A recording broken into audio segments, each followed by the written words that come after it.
I sat on the front pew next to Mom and Dad in a church that had always offered me comfort and peace.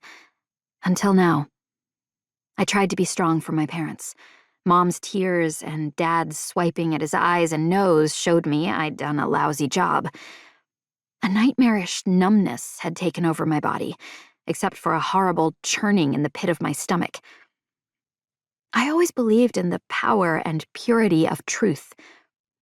Then I saw my brother die right in front of me as the driver sped away.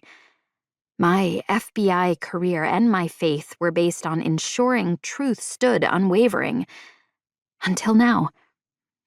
I didn't feel like a trained agent who helped bring down those who muddy their lives by delving into violent crimes against children.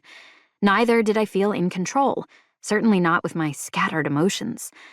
Stuffing the grief, screaming like a wild animal, and frantic crying were options, but not mine.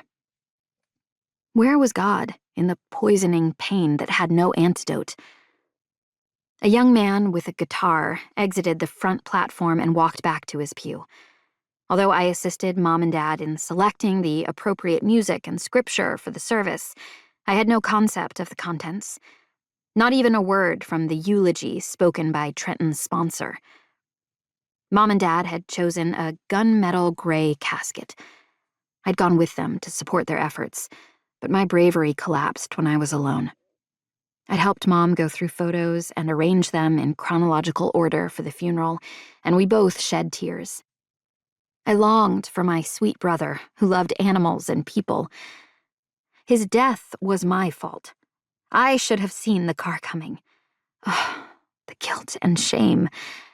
Had I betrayed my own brother? If I could escape this morbid place, I'd beat the streets to find the madman who ran the red light. He'd left me without a brother and my parents without a son. I vowed not to rest until cuffs were clamped on the driver's wrists. No one else had the passion to solve his death but me. The service ended, and I took Mom's arm to help her stand. Dad's reddened eyes met mine, wordlessly conveying the sorrow threatening to destroy him. I fought the chill that wound through my body and penetrated my heart. The formalities were over. Dad had made a wise decision by having the graveside service before the memorial commemoration. Now, to endure the church's lunch for those who'd come to pay their respects.